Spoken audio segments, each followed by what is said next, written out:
beautiful Barbados.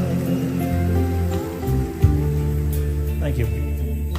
Gem of the Caribbean Sea. Come back to my island, Barbados. Come back to my island and me. Yeah? Oh, look at this. We're both, look, his equipment's fancier than mine. Look, his equipment's fancier than mine. So behind the scenes people never really get a chance to be in front of the scene. Tell the folks who you are. Tell them your name. Henderson. So, Marshall. and you do videography, apparently. Photography and videography. All right, so people want their videography and photography needs met. Where can they find you? www.projectmanfilms.com. All right. That's projectmanfilms.com. Wonderful. I'll meet you there. What's your name? I'm Sharon Fletcher, and I have a community platform called Blacks Inspire, where I showcase Black-owned businesses, entrepreneurs, and talent and local events, Black excellence in Canada from the Caribbean diaspora and the African diaspora. Thank you very much. We are live now, right now. We are live right now. Yes. Wave hello, wave hello. There you go. All right, folks. How you doing? Say hello to my camera. Barbados and Toronto. Yes. It's a Bajan and Bajan. Yes. Who you with? Who I'm with? Yeah. I'm with God always. I know, but your family members. Oh, Chilean they're and... not here, but they're in Toronto, but they're not here with me. Oh, okay. Nice to see you. Nice to see you too. Okay, take care. Have a good time. You too. Goodbye. Please come by when the night winds are blowing. Please come back to the surf and the sea.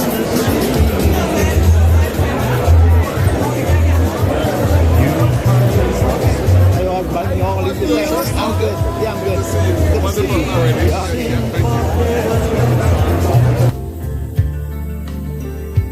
Come back to my island and me.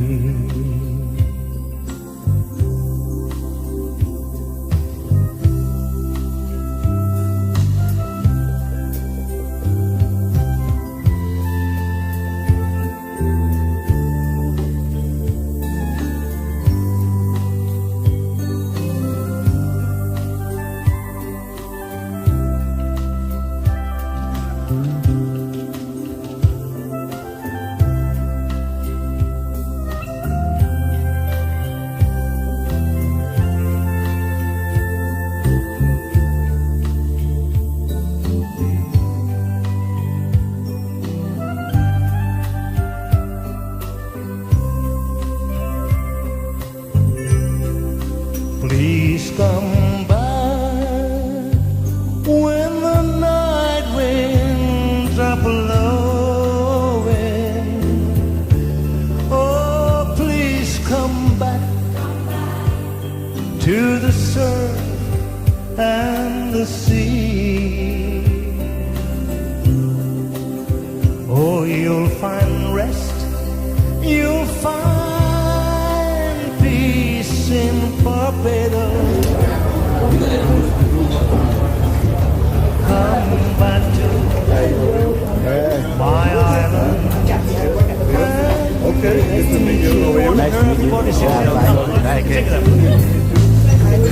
Beautiful, beautiful Barbados.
ladies and gentlemen. My name, as I said, is Cheryl Phillips, and I'm honored to be your MC for this exciting evening.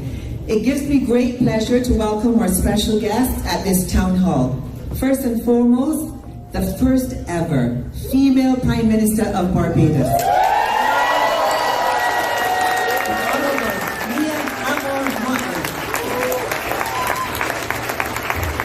The Minister of Maritime Affairs and Blue Economy, Mr. Kirk Humphrey. The Honourable Reginald Farley, High Commissioner to Canada. And of course, the Honourable Sonia Marville Carter, Consul General at Toronto. We want to have a special welcome to the Barbados delegation that's here as well. So welcome. And the Minister, William Duguid. He's right now. And he's Minister of Transport. So he's not responsible for the flight being delayed. Just so you know. And of course, a warm BAJAN welcome to you, the BAJAN diaspora and friends of Barbados. This is a great turnout. And it looks as if the gathering 2020 has already started, as we mentioned earlier. So for show hands, so that our Prime Minister and the delegates can see who's going home in 2020. She wants to know if that's all. So I would suggest everybody put their hands up. Please come back. May 24th was an historical night. The BLP romped home to an unprecedented victory, and Barbados elected again its first ever female Prime Minister. But she is more than that, as you will learn tonight. Tonight, the BAJAN diaspora and friends of Barbados look forward with anticipation, as you can see from the standing room only crowd, in spending the next couple of hours with you, Madam Prime Minister.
And now please welcome Nathan Richards, who will sing our beloved anthem of Barbados.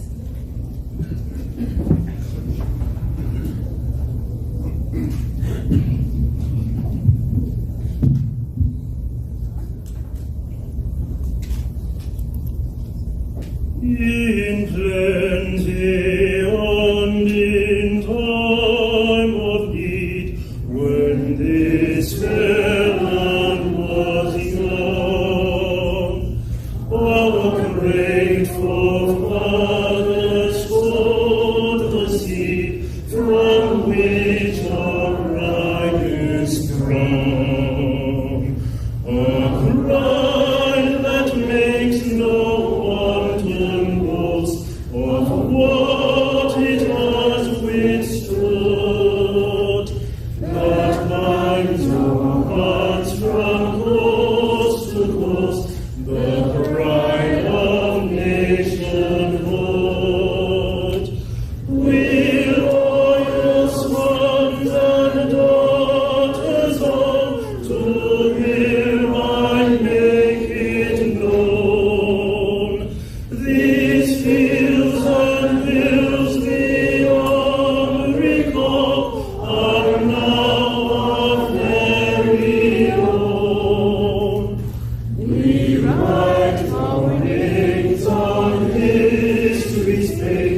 with expectations great, strange guardians of our heritage, firm craftsmen of our faith.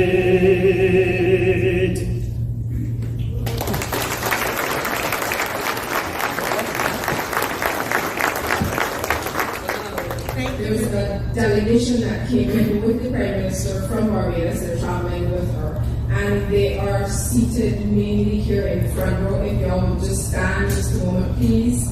Just to say hello to the people, to the diaspora. These gentlemen came in from the delegation.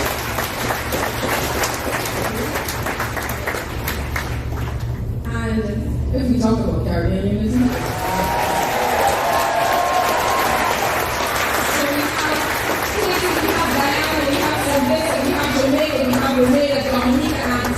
St. Lucia, Trinidad, and Cuba.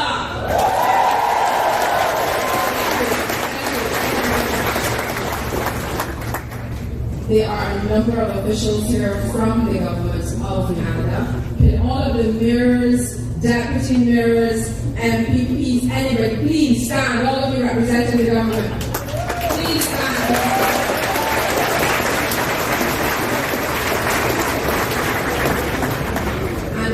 Consuls General from the Caribbean, but we have another Consul General here that's from South Africa. Please stand, sir.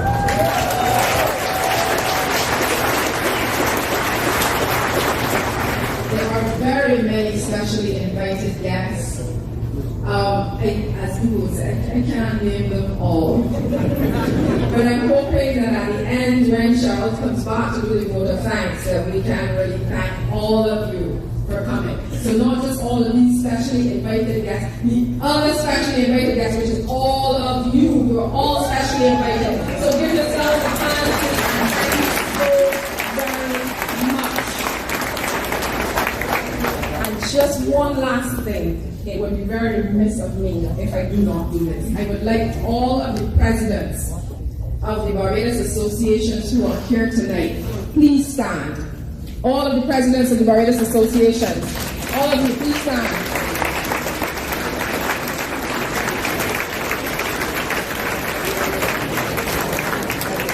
Thank you very much. You've been doing excellent work. You and your team. Your teams are scattered around. And we have 7 young people. I'm not seeing them right now, but I'm hoping that they're somewhere here. Bridge to you. You're all there from the back. Yes, they're in the back.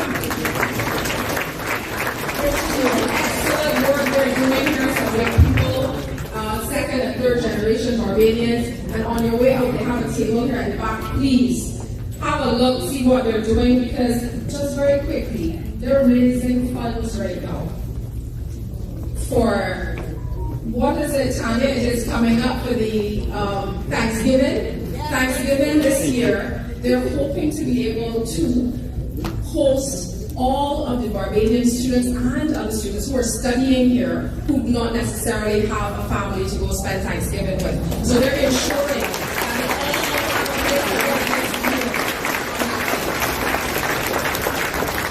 so when you see them selling things behind their door, spend a little $1 with them and help them out, yeah? Thank you very much. Now, let me introduce our High Commissioner. High Commissioner Reginald Farley is a Barbadian accountant and former cabinet minister. He holds a BSc in Economics and Management from the University of the West Indies, Cave campus. And in 2013, he received his Certified Management Accountant designation from the Society of Management Accountants of Nova Scotia.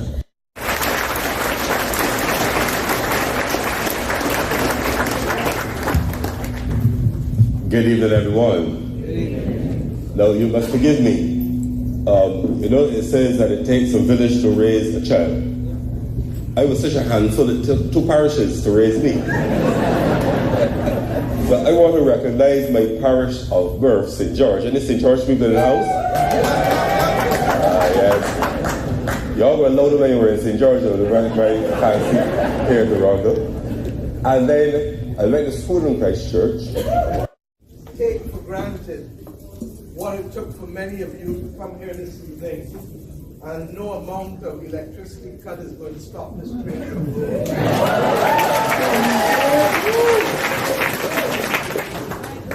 Last night I had the honor of meeting a number of Barbadians in Montreal, and I knew that coming to Toronto would be just as special. For me, it's a poignant moment because I sit in this hall, so many people who I know feel strongly about our country. I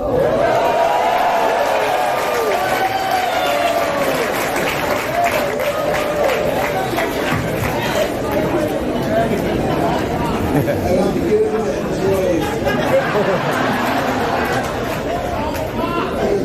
enjoy the warmth of the room and talking to her that way. But this town allows me to talk to Barbadians at home as well, because we can stream again. I'm just going to give the others. Where are you, Charlie? You good? 2 minutes?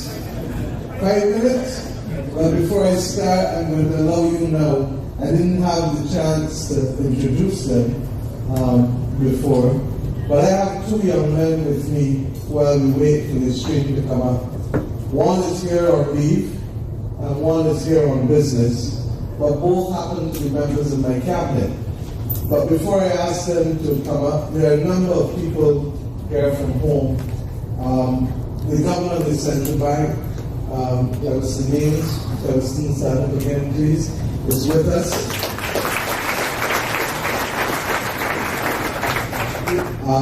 The Director of Finance and Economic Affairs, Ian Carrington, is also with us.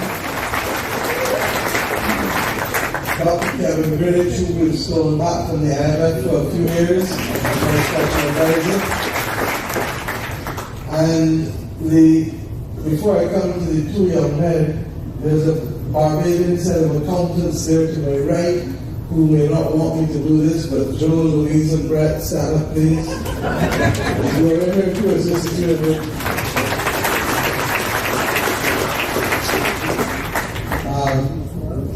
Where's Shane Johnson? He was somewhere flagging out. One of our top real estate people. The bottom line is we are here to do business. And therefore I thank them for joining me on this trip. I swear that they intend to make sure that I don't see any form of possibility for even a drink with anybody. And I thank you therefore for constituting this town hall meeting, because it is the only time that I am not being worked by them for the next 2.5 days. And the 2 young men, I'd like to invite Dr. William Dubiet, and William did me a special honor, and I want to thank him here in Toronto, because it was from Toronto that I brought him back to be able to serve the people of Barbados and serve the people of Christchurch West. And he's come back and he's doing it with a level of style and dignity and commitment that really gives my heart pleasure. As you know, William left public life and came back when the party needed him at its most, and put his life back again in Canada on pause to be able to serve his country. And I'd like to invite William to say a few words and to bring greetings from Barbados while we get up and running. Thank you. Thank you, Prime Minister. And thank you, audience. Good night to you all. I think, first, I didn't expect to have to speak here tonight, but you know, politicians always have a speech in their back pocket. I've been a politician for quite a while, and I haven't gone into my back pocket, but I'm going to speak from my heart, and I think that's the most important, and those are the speeches that really count. First, I want to say that I'm tremendously happy to be able to serve with the first female Prime Minister of Barbados. She didn't tell you, but we've been friends from the time I was 5 and she was 7.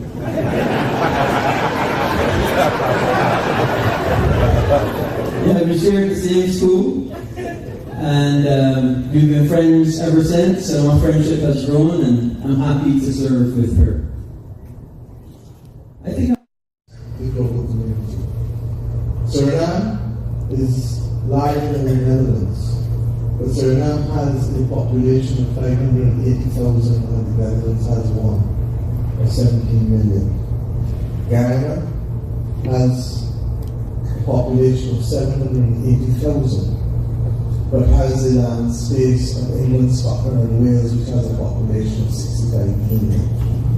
Belize has a population of 380,000, but has the land space of Israel that has a population of about 8.5 million. Barbados has a population of just under 300,000 on 430 square kilometers. Singapore is 670 square kilometers, with 20% of Singapore's space having been reclaimed in the last 2 decades, 3 decades. 20%. But Singapore's population is 15 times that of Barbados, in excess of 5 million. Now we don't need to go to billions, but we do need to start to ask ourselves whether we have sufficient people driving growth, economic development, a balanced society that we need to have. And against that background, we continue to have the discussion with the CARICOM Single Market and Single Economy, which is intended to bridge some of the gap with respect to the lack of population size and the lack of economic drivers within our community. But that's only part of the story. And while the way that has been recommended by a previous cabinet minister may be more enjoyable, it takes too long to get there in terms of population size, because we have to wait another 20-25 years for persons to play the role of active citizens. But you have the ability to help us in that equation. And I, therefore, took pleasure in being able to launch Vision 2020 and the Gathering 2020, because 2020 must be that year when we seek to perfect the vision.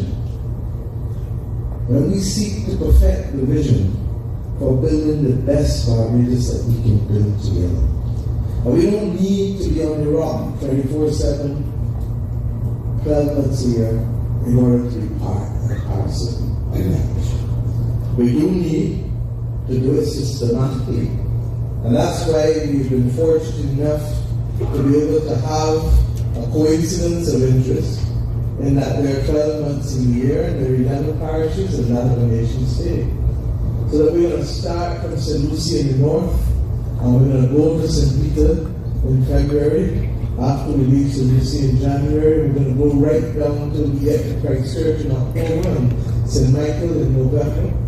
And we're going to stop one day before the end of November, because we want to start the nation's journey for all Barbadians on the day of which we celebrate independence, which is the 13th of November, and carry you to the 31st of December. Why do we want to do all of these things?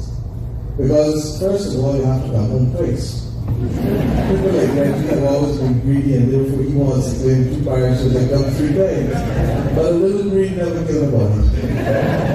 So he can do that.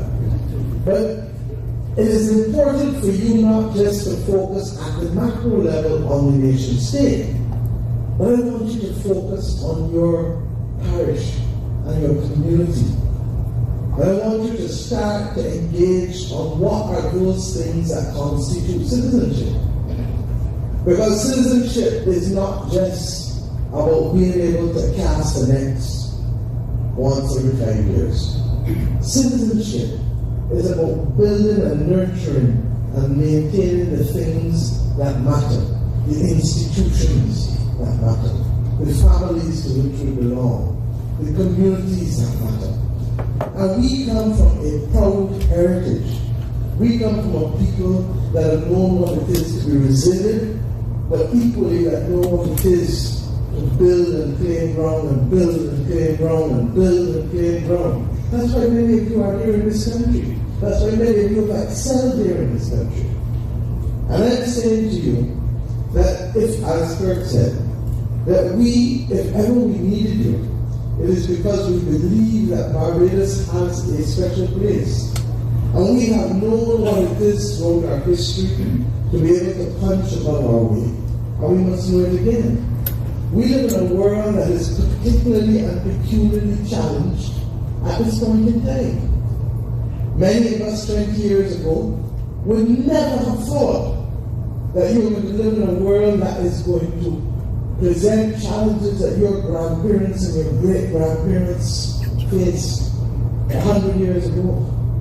Between two world wars, on the eve of the implosion of the stock exchange in the US, followed by the Great Depression, leading to the kind of economic catastrophic consequences that led FDR to come up with the notion of bank holidays, because simply you had to close down all of the financial institutions in order to right-size again what was happening. And we took a lot of things for granted. But the world in which we live has one certainty now, and that is instability. But that instability for many can cause people to be pessimistic and anxious. That instability for many can cause people to be bewildered. But what is our story? Or what is our journey? We have had as a people to learn to conquer adversity at every step of the way. We learn to be resilient. And I want to suggest to you that our size and our historic experiences and our DNA combine to give us a unique opportunity as a small nation state, anchored in values that have stood the test of time, recognizing that principles only mean something that is inconvenient to stand by them, as is happening with us now. That we have the ability to stay the course and to be able to come out on the other side of this instability with our heads high, but with our society and our economic growth potential intact. And why do I feel that way? Because we know what it is to operate in unstable conditions. Instability can cause other people to lay flat on the ground. Never did to your grandparents or great-grandparents. Instability can cause people to just say, I'm not in it. Opting out of the race. And the truth is that there have been some times on this journey when people ask me, how has it been? I say one word, intense. Because it has been intense. Because we're not only trying to restore an economy, to save the dollar, to anchor a society, to deal with a global community that all of a sudden does not recognize that its first responsibility is to preserve the world in which we live. And I'll come to each of them very quickly. Because if you don't understand the challenges and you don't understand the journey, you can't make it successful. And part and parcel of what has saved us, as I said, is that first of all, we don't get nervous in unstable conditions. We stay focused and you stay rooted. And we have mastered that through generations.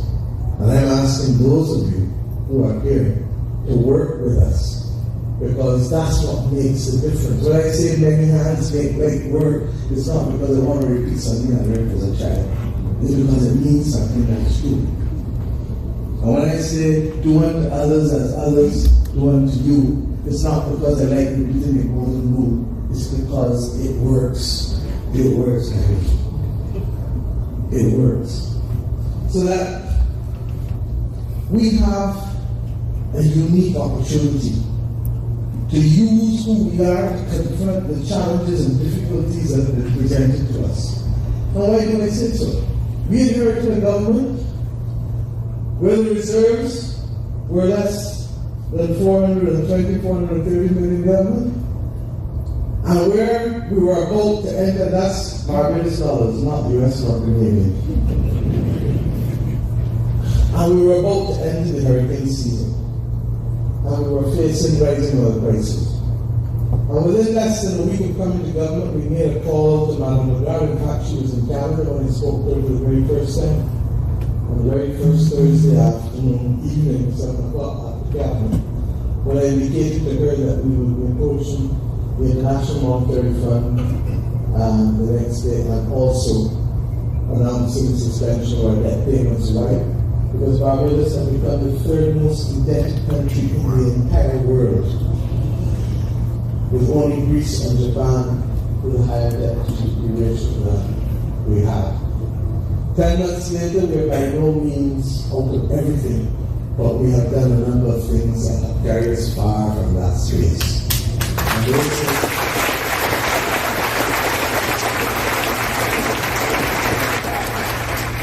And if you haven't seen me before, I have to beg for forgiveness tonight, because you can't go visiting and studying outside when you're trying to stop the patient from bleeding. You can't operate on the patient if the patient is bleeding. And what we've been able to do, our reserves today as we speak stand at 1.1 billion, roughly 1.1 debt to GDP after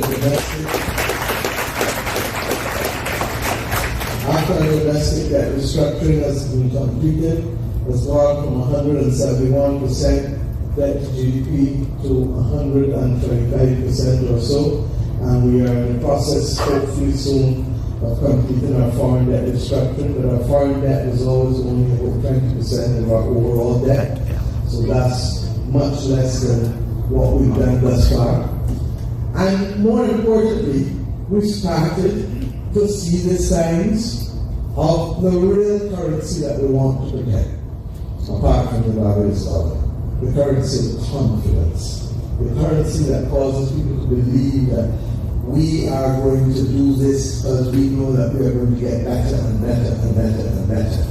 And people only invest when they feel that they're going to get a return on their money. They don't go and invest when they feel they take it from them, if not in that form of political shares. People invest when they feel that they're going to get those returns. And the good news is that that is what is coming back. One of the things that we've also done to be able to tell you and to allow me to make these journeys this week, to tell you that we're serious, is that we're also making it easier for you to become part and parcel of that citizenship and that engagement in our country. You know, the fact that we are talking to people at home as I talk to you shows you the potential of technology. But as I said last night again, part of the difficulty is that for decades we heard people say, oh, we want you to come home and use your skills and your investment with this and that and skills. And the databases have never been properly managed.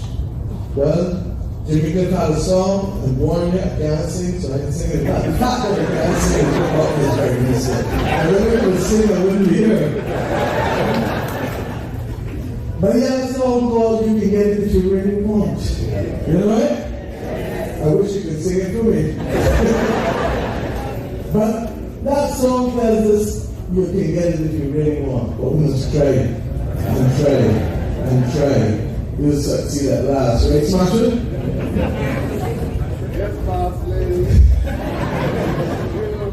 So that we're going to try one more time, because we need to be able to do some data mining and to manage, because citizenship only means something if I know who you are, where you are, what you can offer. We've got to get it right this time.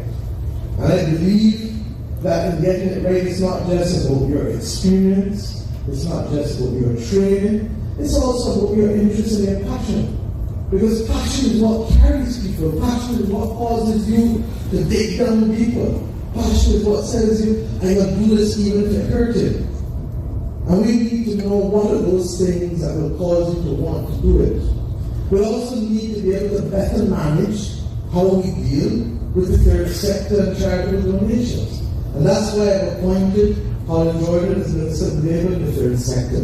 Because what we've found over the years is that a group in Toronto doing the same thing as a group in New York, doing the same thing as a group over in Miami, are all going for the same can't work. We need to better coordinate how and where we help. And by bringing home people parish by parish by parish in Gathering 2020, we're able to go down deeper with greater granularity and to be able to make sure that people can make that defining difference to their primary school, to their church, to their community, to the homecomings in their family, to make those connections work, to be able to add value, to add to the advocacy of the key issues. And we need to do all of these things, while at the same time making sure that we can manage and keep proper records as to what is happening, so that we have a third sector that is truly adding value. You know, one of the quiet stories of the last 15 years has been the extent to which the charitable sector in Barbados has made a defining difference to the kinds of social institutions that we have. But at the very time that the country couldn't afford to support it, luckily we were able to have a range of people who wanted to add value through the building of different institutions, or fixing up children's homes, or building institutions with different able, that have made it possible for kids and those not as privileged to be able to live good lives in a good society. We want to build a good society even as we strengthen our economy, because at the end of the day, we will be judged by the quality of our life and the quality of our engagement, and not just simply by the size of our dollar or the size of our economic growth, because that is who we are as Barbadian people. Values do matter. And that's why it's quite the fact that it was Aaron Morrow who said to us, friends of all satellites of men, our foreign policy has remained constantly resolute in that vein, because what we captured was not a tagline, but what we captured was the spirit of the people and the commitment of the people to believe in things such as social justice and fairness, and to also believe that every Barbadian can be empowered and can empower themselves through education and through treating people properly. That's who we are as a people, and that's who we will continue to be. But it's not going to happen by accident. We have to nurture it, we have to preserve it, but above all else, we have to pass it on to our young people and to our children.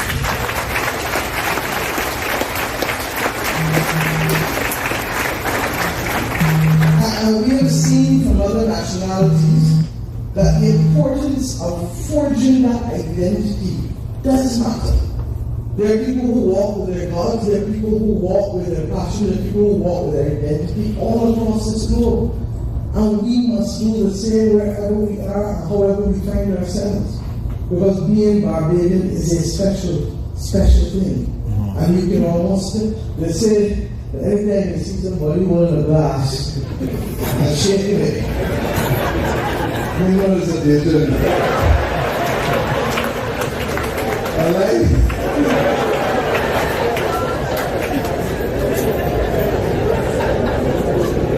And a number of other quirks. When we were here with the Irish, when the Irish were here, we would say that there's one word that caused me to know that the Irish had settled Barbados. One word and one word alone. But we can't repeat that word again. Suffice it to say, though, that there are distinct things that identify us, and that's what matters. But as we relish and reflect on them, the truth is that we have to nurture it, and we have to protect who we are and have to protect who we are. So that active citizenship isn't only, however, about charitable donations. Isn't only about you being able to come home and be able to sell your services, because you may be able to help us with banking, financial services, and healthcare. We have a shortage of nurses. Whether we like it or not, there will always be a need for nurses in this world, because no amount of artificial intelligence or machine learning is going to replace nurses that need to care and to be able to show other human beings that empathetic spirit. And we have taken the decision that these are areas that we want to significantly expand, because we want to produce global citizens. You are in fact a global citizen.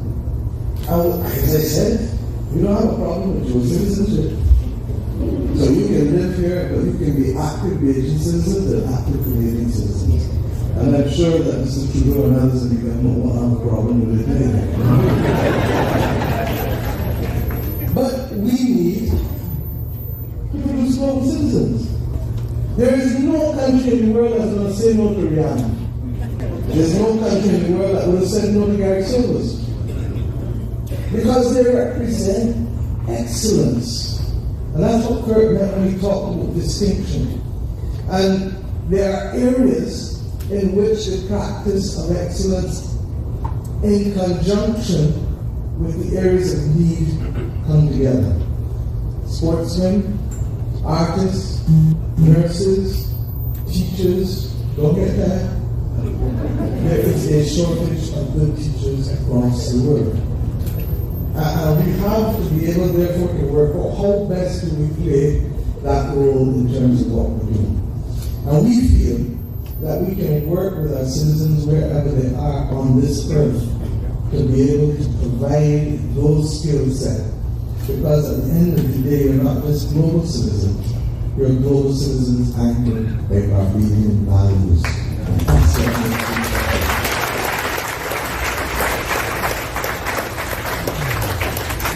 And the last part of the equation, beyond those things, is not just the donations, it's not just the skills, it's also your ability to invest. And in the budget 2 weeks ago, we announced that as of the 1st of July, we will allow Barbadians to hold foreign currency accounts within Barbados.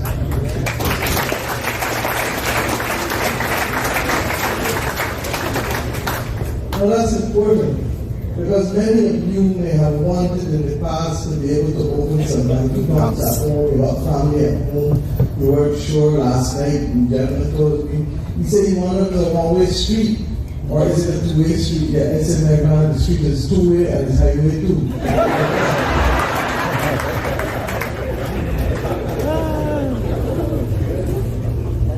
And the truth is that we need Barbadians to be active citizens.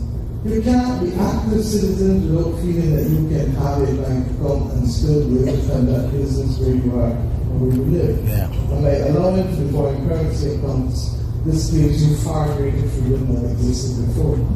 With respect to properties that you hold, if you're going to sell the property, and the property is going to garner a sale in foreign exchange, then we will allow you to take the money straight back out, because when you bring in the foreign exchange, when a person brings in the foreign exchange to buy your property, there is no net loss to the stock of foreign currency. But if you're going to sell it in local currency, then the government and central bank will still want to apply these rules of capital appreciation. I will simply say that Rome was not built in a day. But once you are selling it for foreign currency, so you're selling it in Canadian dollars, US dollars, British sterling, euros, you'll be able to take the money out once that money comes in and goes back out one time. Now, this is a big game changer for us, we believe, because it really does allow the average Barbadian to feel as though they can literally help rebuild their country. And we have a separate framework apart from that that will hopefully allow us to be able to better use savings and the liquidity in the country to build the productive sectors of Barbados. Why am I saying this? We want to launch a unit trust corporation. Our credit unions have done wonderfully well, but we believe that they can even do better if we create the opportunities for them to appropriately invest in things that are going to be made available to the country for investment. We have set ourselves a target to be fossil fuel free by 2030, at best, or at worst, carbon neutral. In order for that to work, you're going to need to be able to build out the capacity of renewable energy whether in wind, whether in solar photovoltaic, whether in biogas, whatever it is. But the opportunities for investment cannot only be for persons who come from far and over and who have no naval string as you do, or who are not Barbadian by descent, by marriage, or by choice, as I like to say. And in fact, it was in this city that I first coined that phrase in 2007 with Barbados on the ball. And that tells you how long ago I've been thinking about the redefinition of diaspora and having that conversation here in Toronto. The truth is that we, therefore, will need to be able to attract investment into the renewable energy sector and to be able to, don't worry, that's somebody who won't call us to. And the renewable energy sector, the government of Barbados, the cabinet of Barbados a few weeks ago took decisions with respect to medical cannabis that will see a medical cannabis framework come up. I know that this is a big issue for you in Canada, and because Barbados has been that place that is ranked number 2 or 3 for Canadian enterprises to invest into Barbados as a domicile, to be able to invest into the rest of the world, these things are important because you can't have conversations that will cause people to feel that they may be guilty of proceeds of crime or act or guilty of money laundering, but in truth and in fact, once we can create the legal and regulatory framework, it means that commerce can be conducted without the banks having to worry about risk factors that would otherwise stop them from being able to bank funds of people involved in it on both sides of the Atlantic. So there's some interesting things that will go on. Similarly, at the Barbados Stock Exchange, we want to create a growth and innovation framework because why? There are a number of small and medium-sized enterprises that need to be able to be the beneficiary of investments, and equally, you can't survive at 0.1% as the interest rate for your savings. You nor the people in your family and Barbados can't do it. In fact, you are ending up paying the bank to keep your money there, rather than the bank paying you to use your money to lend to other people. And it just don't make sense. And we really don't stand around things that don't make sense for too long.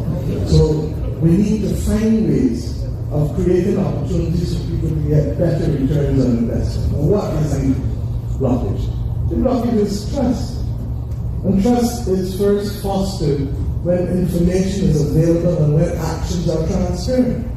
And if we can get and flow that information so that people can make decisions based on the best possible information, and where they don't have to think and worry about whether there's utter and complete transparency, then people will take a chance, not with all of their savings, but to take a chance with a quarter or a third and say, look, let's put something there so that we can get a return on it, rather than us being a victim only, as I said, of 0.1 or 0.05% from a bank. So these are some of the interesting and exciting things, but at the same time we have challenges. And we're dealing with them. We've had a justice system that has not worked well for the better part of the last decade in particular. And a few months ago I announced that we would establish 3 more criminal courts to add to the 2 that we have in order to be able to get rid of the backlog, but also to allow us to deal with dispatch with the most serious cases within our criminal sector.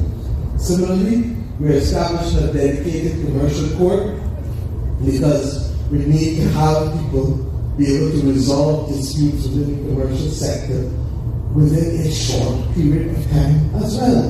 And to that extent, Parliament has voted to come for all of these additional courts, and we've also amended the legislation to allow a distinguished panel of persons, which will include both a former Chief Justice of Barbados and a former President of the Caribbean Court of Justice, to interview applicants for the position of judges. Why? Because I don't feel as Prime Minister that I need to handpick somebody as a judge. I want to be able to get investment for the jobs.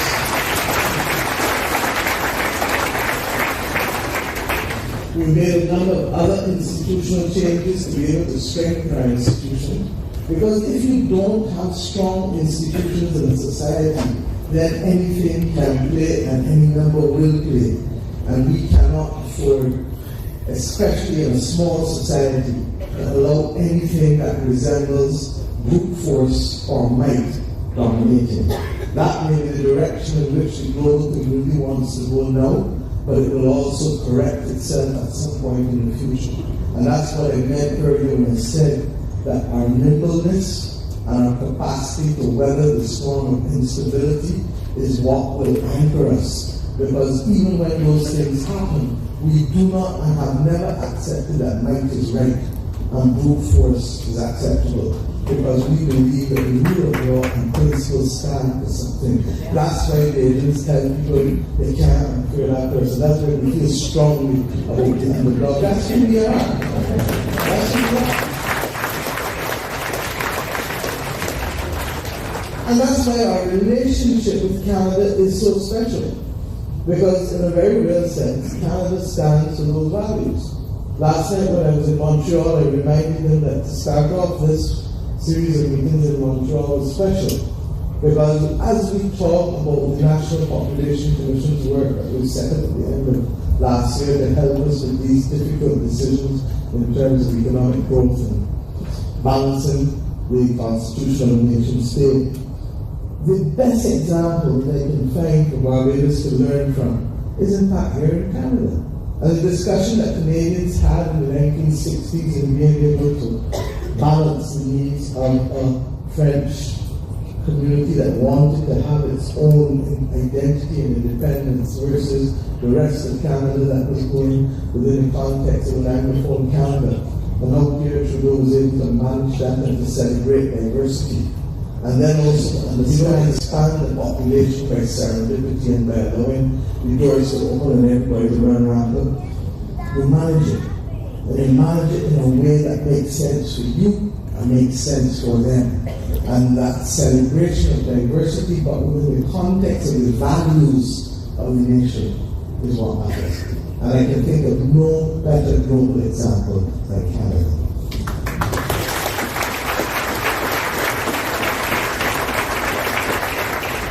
But we go further, and I just soon to give you some chance to ask some questions, because this is as much of what we hear in you as anything else. But we have before us an opportunity to be able to celebrate that which has bound the two countries together. You know, next year as we celebrate the gathering, CIBC will be one of those that will have to come home for the gatherings, because next year represents 100 years of CIBC in Barbados. 100 years. Similarly, it's not the first bank, because the Royal Bank of Canada was there from 1911, and they will represent, mark 109 years, the Royal Bank of Canada in Barbados. And we have a Barbadian who has done very well and is there with them at the very top.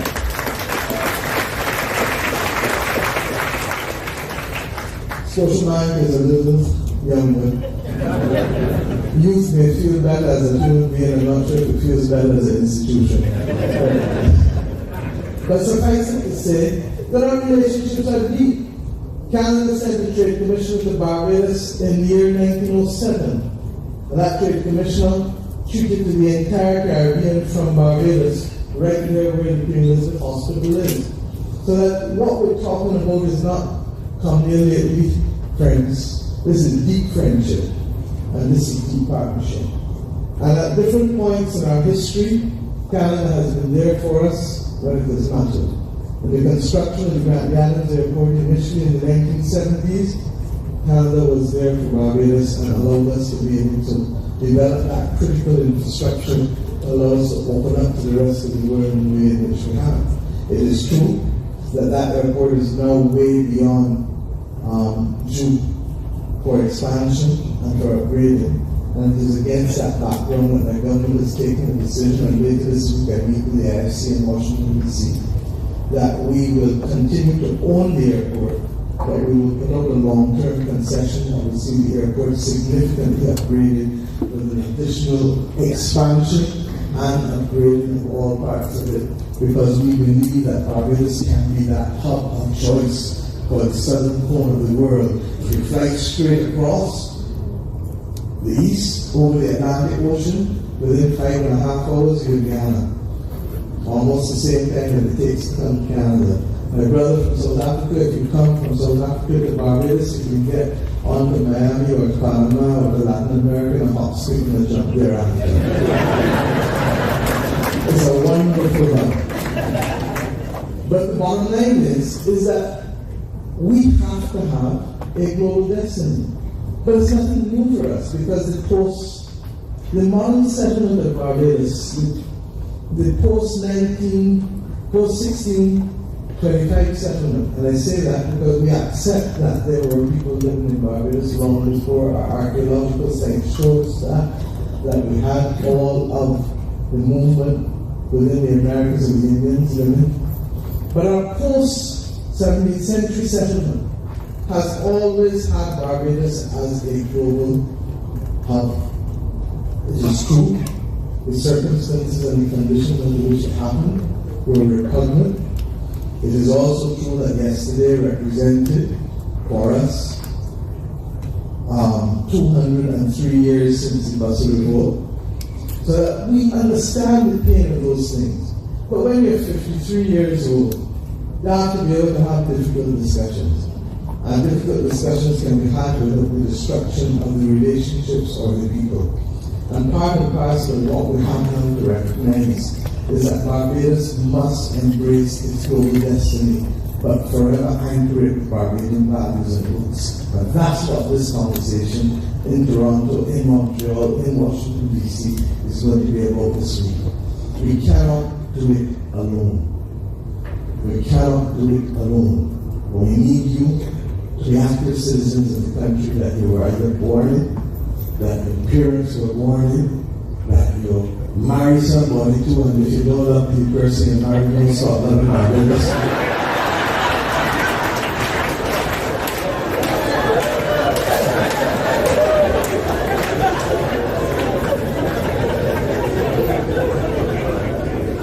Or simply that you are BAJAN by choice.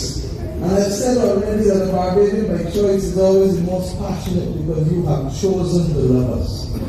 And you have therefore become the most passionate. The ones who are descendants may be the most nostalgic because your parents and your grandparents tell you about the sugar cakes and tell you about the cobblers on the beach and tell you about the juices, red juicy, the orange juicy, and the bread and the macatas. You see a milk and smoke only condensed milk. You get it. So you know those stories. And you pass on those stories. And I want you to. Because that's how we retain the essence of who we are. And next year must be about your children and grandchildren coming home to love the country that defined you.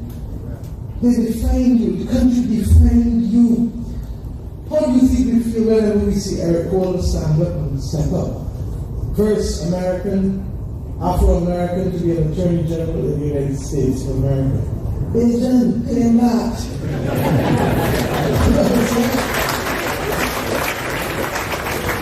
And there's so many others I can call. But the bottom line is that when you see these people, they tell you always, as Shirley Chisholm did when she excelled and became the first African-American woman to sit in Congress and to be able to run for President of the United States of America. And how could a little, small, fine woman, black woman, coming out less than a decade after the Civil Rights Act was passed in the United States of America, and she dared to do what? To run for president in the same race as George Governor? I asked her why, and she gives and pays tribute to her grandmother in Vauxhall, who had raised her.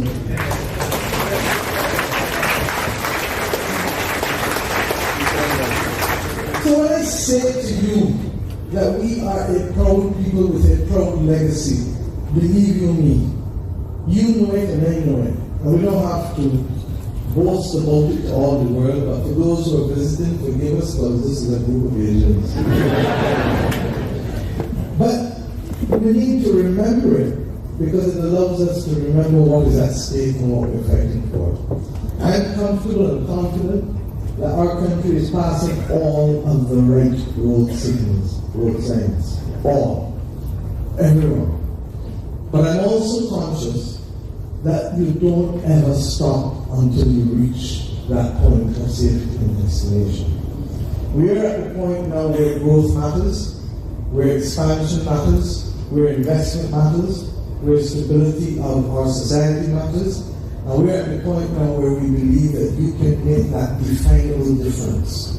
And I've come therefore, I send a message, I am right nothing, and I come to you to say to you that your country needs you to be active citizens of the great land that it is. And if we can do this together, I promise you that you will not only see us succeed, but you will see us play our rightful role in reminding this global community that the Caribbean community cannot be invisible and cannot be dispensable. That the Caribbean community stands for something, and that we have the ability to agree and disagree without wanting to destroy friendships as we are doing with Venezuela. That we believe in principle, and that respect for principle and the rule of law is what the global community needs now more than ever, because we have seen the worst examples of brute force and might threatening to destroy what we thought was settled in the last century. And similarly, that it is needed now more than ever, because this battle is not about those of us in here who might or might not live a decade or two or three, but it is about our children and grandchildren and great-grandchildren who will not know what it is like to live in a world that is stable because of the environmental madness that is likely to take place in the course of this next century. There is a slide that keeps me awake all the time. And that slide reminds me that however much I am Prime Minister of Barbados, I am Prime Minister of one of the 200 countries of the world that has a moral duty to stand up and be country. And that slide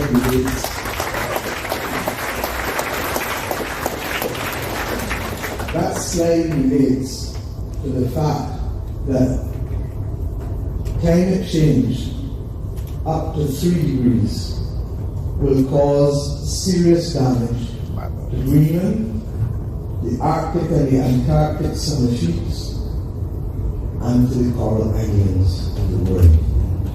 It is unacceptable. Paris met a couple of years ago at Paris, and they determined that 2 degrees was to be the aspiration by which we would limit the increase in temperature during the course of the century. But the reality is that 2 degrees is too much for us to carry as Floridians. And the coastal economies that we know will be destroyed at 2 degrees by the end of the next century. But don't tell me that the end of the next century is too far away, because 100 years ago this year, I had a grandfather who left the States, having gone to study at Howard, and decided he didn't want to do law, and became a photographer instead, and came back to Barbados and opened his first photographic studio, first professional photographic studio. He was my grandfather 100 years ago.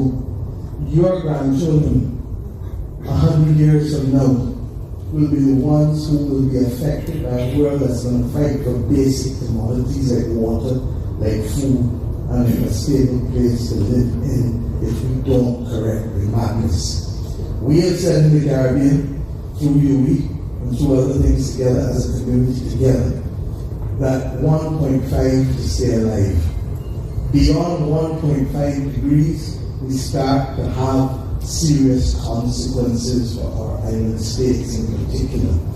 And it is a movement that has to be spawned now. Not of Bajans, not of Antiguans, not of Guyanese, not of Cubans, not of CARICOM people, not of South Africans. It is a global movement. And that is why all of us who have the power of voice and the dignity of agency have to stand up and be counted because the global community in which we live must take responsibility for the world in which we live. You can choose to do it a la Michael Jackson in his songs. You can choose to do it through Greenpeace. You can choose to do it through protection of our seas. I don't care how you choose to do it. But if we don't start to shift the debate on what is moral, to include that which is the protection of the earth in which we live, then I fear that the most natural extension of your family, your grandchildren, will have to live in circumstances that you have contributed to by your silence and by your inaction. Barbados will not stand by and be part of that silently. We will play a role strong in the global community.